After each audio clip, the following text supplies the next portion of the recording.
Hi, welcome to the video. So today I'm going to show you how to take an arpeggio and refinger it into a pentatonic scale. And I'm going to be showing you 5 different fingerings played across all 7 notes in the key of C major. Each position will be a different group of 5 notes. So you can download all the tab for this on my Patreon page. It's always free and open to public. Link is in the description. First, before I play the actual scales, I'm going to demonstrate the exercise that kind of moves through and combines some of them, so you can kind of get some ideas how to do that. I will also later this week, I'm in the process of writing a solo that primarily uses these scales, and then you can get more ideas on how to apply them. So here's the lick.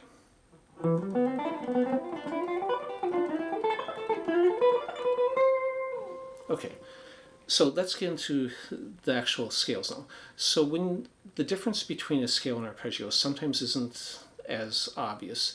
For example, the definition of arpeggio, you're playing the notes of a chord, just one at a time. But if you think about like a C major 13, if I'm in the key of C, is all 7 notes. So if I play a C major scale, or I play a C major 13 arpeggio, it's the exact same notes. So what makes it sound like arpeggio is the separation of the notes. It's basically stacked thirds. You know, here I'm doing major third, major third, etc. So it's usually thirds. Sometimes you have some fourths or fifths, or if I'm doing like a D minor 7, I might have a whole step at the end between the 7 and the root. But before that, it's a minor third, major third, minor third.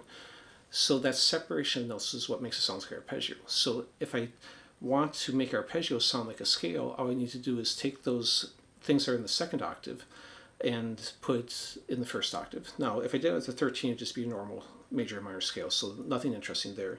So what I'm going to take is a 9th arpeggio. That gives me 5 notes, which is kind of the perfect amount, I would say. Because if I do like 11th arpeggio, then with 6 notes, it sounds very much just like the regular scale, because I'm only leaving off 1 note. If I get down to 3 or 4 notes, I'm not going to be able to make that sound like a scale because there's too much separation on notes. So what I'm going to do is take, if I have a D minor arpeggio, so this is a D minor 9, 1, flat 3, 5, flat 7, 9, and then I'm back to 5 and back to flat 7. Okay. And I marked this down at the bottom too, showing the arpeggio and showing the scale and showing the scale degrees or intervals along with the notes so you can compare them. Now if I take and play that as a scale, what I'm going to do is I'm going to take that 9th and put it up in the first octave. Now I could just play that, but it's still going to kind of sound like an arpeggio. It's kind of somewhere in between. So what I'm going to do is, because that would have a whole step and a half step, and those intervals where it's just a whole step and a half step, that's what kind of gives the scale sound. But then I'm doing a major third, minor third, and then another whole step. So what I'm going to do is I'm going to take this whole step at the end and put that at the beginning. So I'm actually going to start on the flat 7.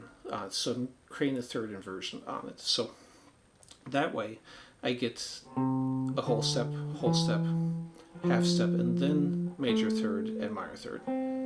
So it gives a little bit more of a scalar sound by stacking all of them, the whole steps and half steps together. So if I do it in 2 octaves, it would be like this.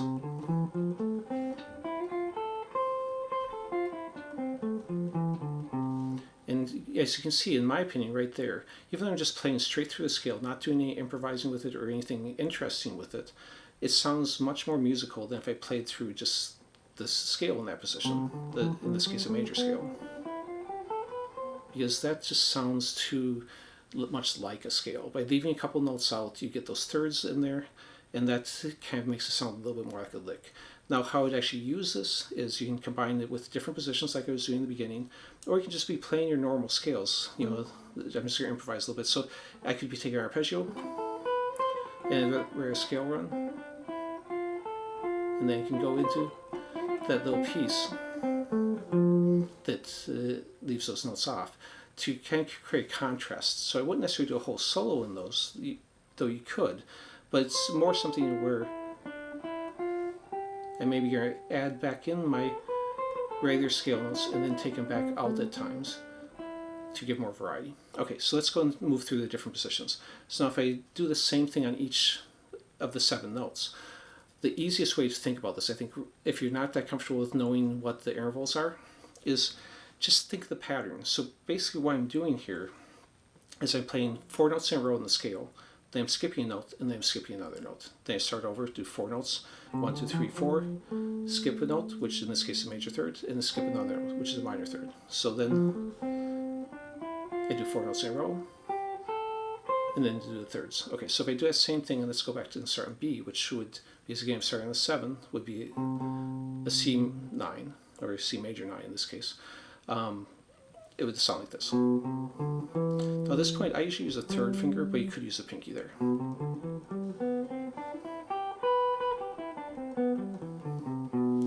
Now within these, even though I'm calling them ninth arpeggios being made into pentatonic scales, they have other arpeggios in them. Like when I go back to a D9, it also has an F major 7 inside that, and that D note then would just be my 13 being added.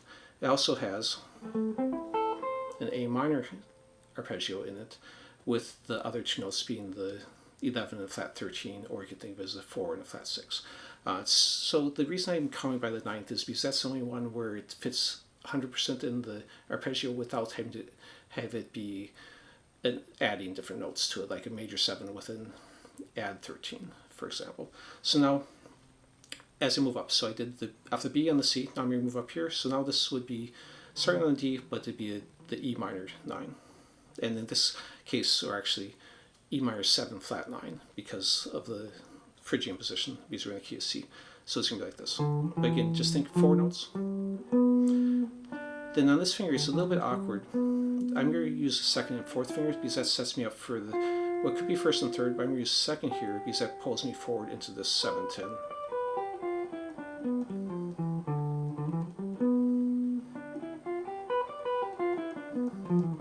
Now I'm going to go and move forward, starting the E's, which would be F major 9. Again, 4 notes. Reach forward.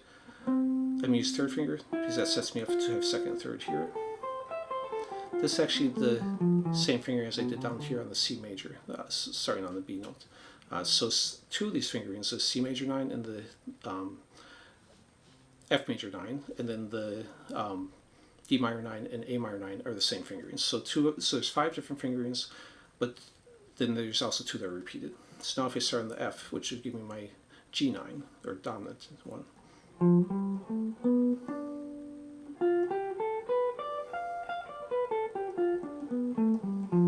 Then we go up to the A minor, which would be the same as the D minor as far as shapes.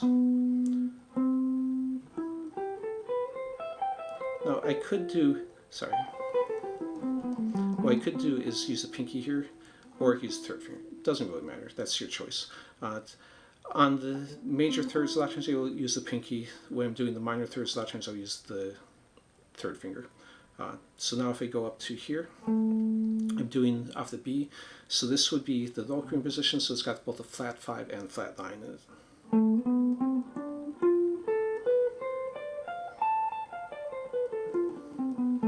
So that'd be that. So those are the top fingerings. Then now the exercise lick, I'll go ahead and play that slow so you can see that.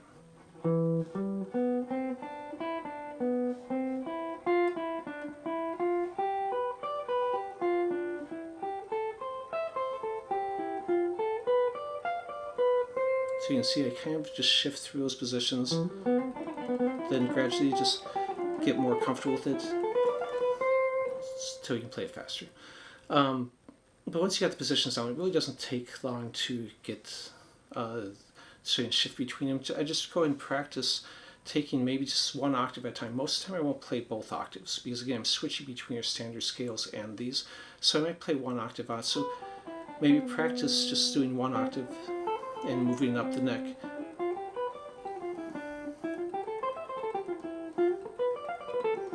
I find that I use this higher octave more often, but personal preference, you know. And if I didn't do it on the 6th string, but you could apply that, the same idea. If you just take this single octave off the 5th string, it would be the same thing. I'm going to play 1, 2, 3, 4, and then the 3rd and another 3rd, or skipping a note. And you could do the same thing off any note off the 6th string also. Okay, so like I said, I'll probably come out with a video something this week showing applications in a full-length solo. So check that out if you're interested in it. Otherwise, just work on one position at a time, I'd say. Get comfortable with that, mix it with your normal scale, mix it with your normal pentatonic, and then from there you can explore more, combining them all together. All right, thanks for watching. Please like, subscribe, comment, any of that stuff, and I'll see you next time.